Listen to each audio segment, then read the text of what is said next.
अपनी आँख को बंद करके खोलोगे और इतनी देर में एक नई घटना के बारे में सुनने को आपको मिलेगा। अभी आपने सुना होगा यूपी के लखनऊ में जो एक कमर्शियल बिल्डिंग के अंदर आग लगी है और उस आग की चपेट में आने से 15 से ज़्यादा विद्यार्थियों की मौत हुई है और वो सारे विद्यार्थी बिल्कुल यंग थे, 20 से 25 साल के बीच में होंगे सारे के सारे। उस बिल्डिंग के अंदर एक पेट शॉप भी था जिसके अंदर बहुत सारे पेट भी जलकर राख हो गए। और जिस तरीके से वो सीन्स मैं देख रहा हूँ, जिस तरीके से वीडियोज़ मेरे सामने आ रही हैं, तो पूरी रूह कांप जा रही है और पूरा रोना आ जा रहा है ये देख कर कि किस तरीके से बच्चे अपनी जान बचाने के लिए स्ट्रगल कर रहे हैं, तार को पकड़कर नीचे उतरने की कोशिश कर रहे हैं, बिल्डिंग से कूद कर अपनी जान बचाने की कोशिश कर रहे हैं। कुछ पेट्स को भी रेस्क्यू किया गया और इसी बीच में एक पिता अपनी कहानी बताते हैं कि किस तरीके से उनके बेटे ने उनको कॉल करके बोला कि पापा यहाँ आग लग गई है, मुझे बचा लो। 2:30 बजे के लगभग उसका फोन आया था, उसने यही बोला पापा हाँ आग लग गई है, मुझे बचा लीजिए।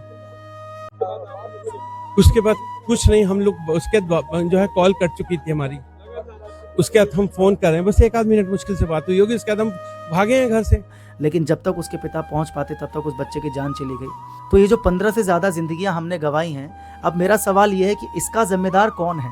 अब प्रशासन बहुत आसानी से क्या करेगा, इसकी जिम्मेदारी या तो लाइब्रेरी ओनर को या बिल्डिंग ओनर को दे देगा। लेकिन मेरा सवाल ये है कि ऐसी बिल्डिंग्स जहां पर कोई फायर सेफ्टी नहीं है, कोई एंट्रेंस एग्जिट प्रॉपर नहीं है और कोई भी ऐसा अगर इंसिडेंट होता है तो उसके लिए कोई मैनेजमेंट नहीं है, तो ऐसी बिल्डिंग्स को या ऐसे लोकेशंस को अप्रूवल कौन देता है, कौन इसको अप्रूव करता है? क्या हम किसी घटना के होने का इंतजार करते हैं? क्या हम वेट करते हैं कि कुछ लोग मर जाएं उसके बाद हम इसके ऊपर एक्शन ले? अब हालांकि प्रशासन इसके ऊपर एक्शन लेगा, कुछ लोगों को जेल में डाला जाएगा, कुछ बिल्डिंग्स को सील किया जाएगा, लेकिन क्या इससे वो जो बच्चे चले गए उनकी जिंदगी वापस आ सकती है? क्या उनके माँ बाप का जो दुख है वो आप खत्म कर सकते हो? नहीं कर सकते। उन बच्चों को वापस नहीं ला सकते। कितने ड्रीम्स होंगे उन बच्चों के अंदर, क्या कुछ सोच के गए होंगे बच्चे वहां पर? क्या उन्हें पता था कि उनकी जिंदगी का आखिरी दिन होने वाला है? क्यों नहीं हम एक ऐसा सिस्टम बना पा रहे जहां पर हम इन सभी चीजों को रोक सके और हम इंश्योर कर सके, मेक श्योर कर सके कि आगे ऐसा कोई इंसिडेंट ना हो? क्योंकि ये कोई पहला इंसिडेंट तो है नहीं फायर का। हम इससे पहले भी बहुत सारे ऐसे इंसिडेंट देख चुके हैं जहां ऐसी जगह पर आग लगी है जहां पर कोई एंट्रेंस और एग्जिट नहीं था, जिसकी वजह से लोगों की जान गई है। तो इसके ऊपर एक्शन कब होगा?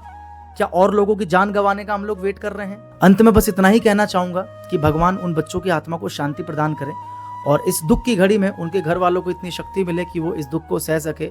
हालांकि उनका जो लॉस है उसे हम और आप घर पे बैठकर इस तरीके से कैमरे के सामने बैठकर फील भी नहीं कर सकते। हम लोगों को बस अफसोस हो सकता है, लेकिन जो उनके ऊपर बीत रही होगी ना, वो आप और मैं फील नहीं कर सकते अंदर से।